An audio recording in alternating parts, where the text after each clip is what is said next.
About.com's very own Derrick Riches. Derrick, thanks for coming back on tonight. How are you?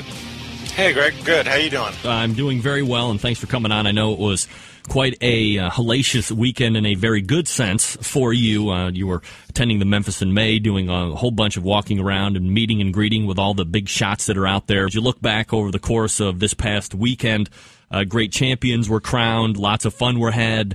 What were your estimations of how it all went down this past weekend? Well, I think it went really well. I mean, Memphis in May is unlike any other competition out there, really.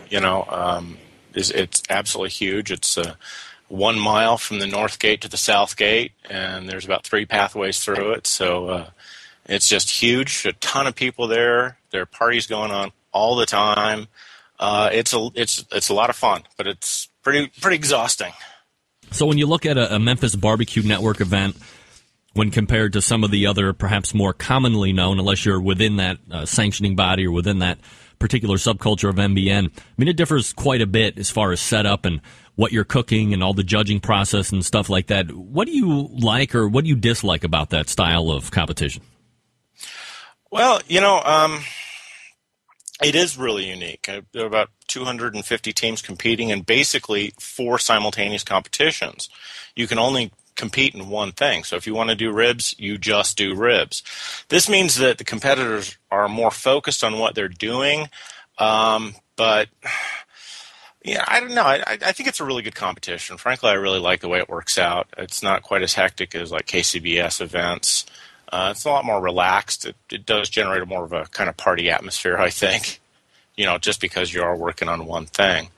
Then I think the big thing is they crown a grand champion at the end, and that typically is who won for whole hog. And so it may be a little unfair in that direction, but all in all, I think it's a really good competition. So teams are only allowed they have to choose one particular category that they're going to cook. They can't cook all 3. Right. You just do one of them. You do the whole hog, you do the shoulder, or you do ribs. It is just a pork competition, but they do have they have a side competition that they judge out on Thursday, and you can do pretty much anything in there. So if you want to do brisket, you could do it then. Was there anybody that you were talking with that you found particularly unique or that had a good story from last weekend?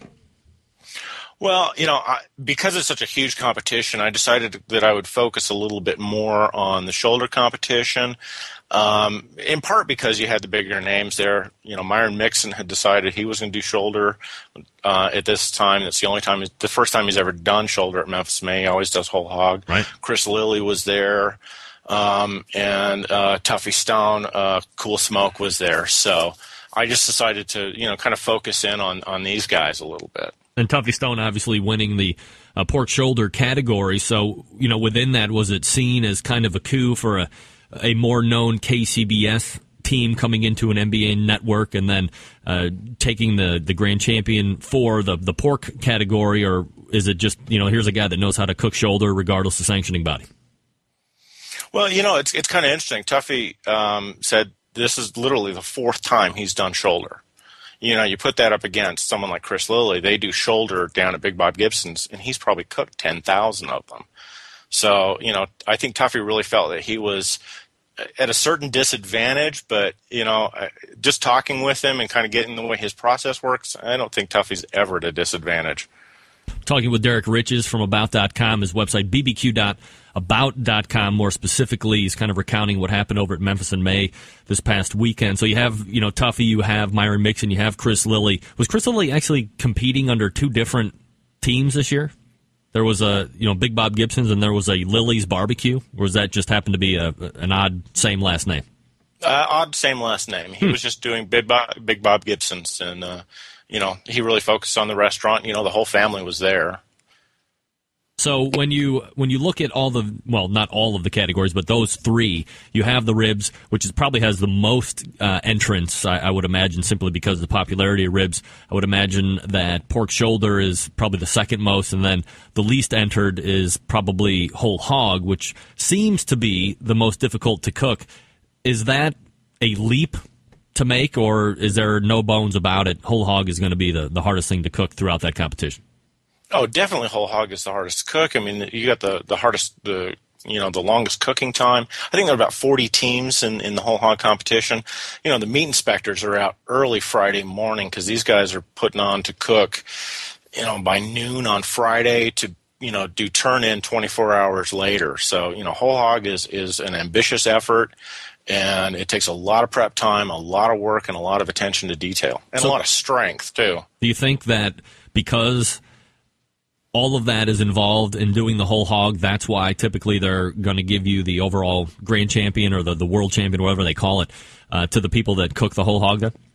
Yeah, definitely. I mean, that is really the great challenge of barbecue is whole hog, and that, Memphis is all about pork, and, that's the way they want to look at it. So if you have teams like Big Bob Gibson's and Jack's Old South, Myron Mixon's team, that aren't competing in whole hog, do you think that the teams that win, and of course I'm going to be having the team that was crowned overall here about 5 after 10 o'clock tonight, Yazoo's Delta Q Melissa Cookston, do you think that it somehow taints what they were able to do in winning that overall championship because some of the other more well-known whole hog teams didn't compete this year?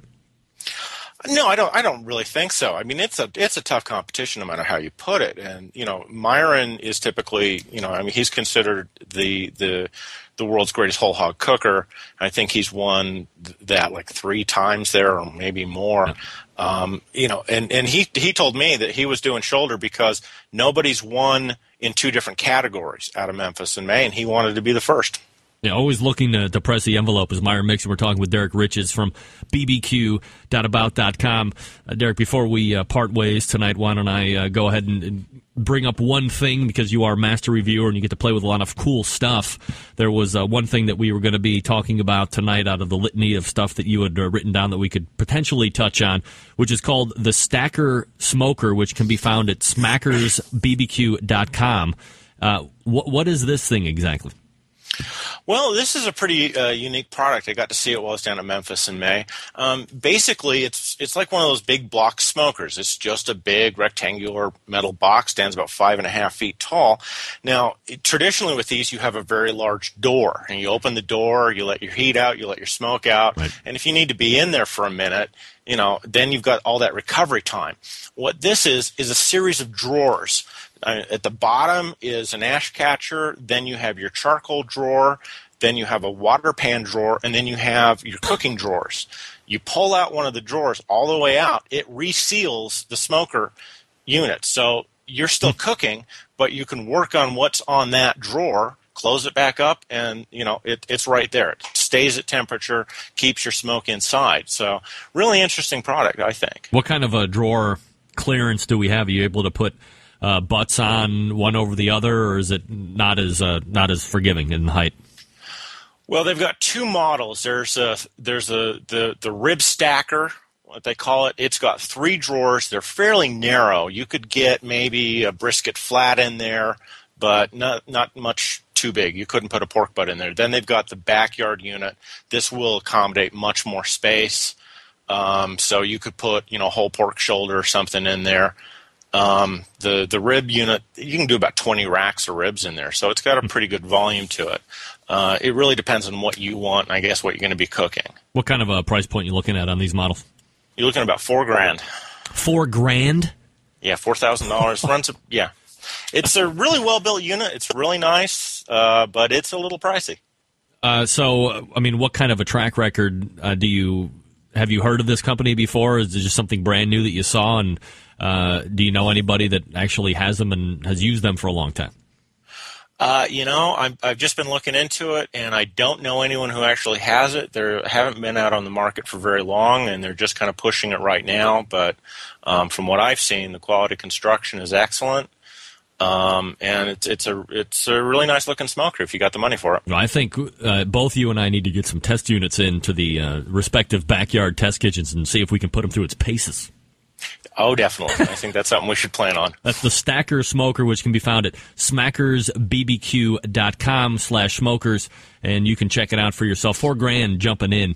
And, of course, we always appreciate Derrick Riches from bbq.about.com for joining us every month. Derrick, appreciate the stories about Memphis in May this past weekend and the review on Stacker Smokers. We'll look for you again next month.